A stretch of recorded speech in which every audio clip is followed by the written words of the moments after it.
Bugün saat sabah 8:40 sularında Şanlıurfa istikametten Gaziantep istikametine gelen yolumuzda zincirleme trafik kazası oldu.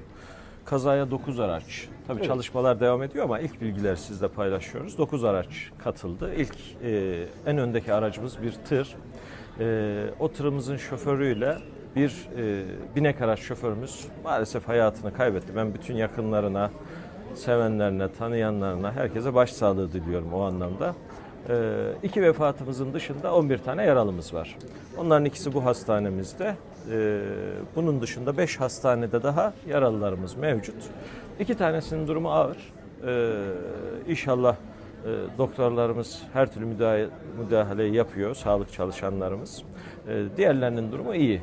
Elhamdülillah. Tabii biz dünden beridir tüm sosyal medya platformlarımızda bizle beraber bütün ilgili kurumlar yoğun yağış ve sis uyarısı yapıyor idik. Neticede kazada ilk belirlemelere göre, tabii bunlar ilk belirlemeler sis nedeniyle oluyor. Tır şoförümüzün bir dönüşü esnasında arkadan gelen aracın tıra çarpmasıyla ilk kaza oluşuyor.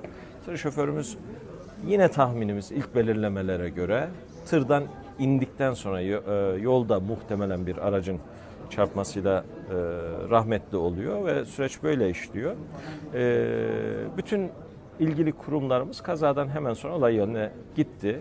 Tabii zincirleme bir kaza olduğu için vinçler de olay yerinde ve şu an itibariyle trafik açıldı diye biliyorum. Çünkü 15 dakika önce karayollarının yolu temizleme işlemleri sona yaklaşmak üzereydi. Şu an itibariyle açılmıştır yolumuz arkadaşlar.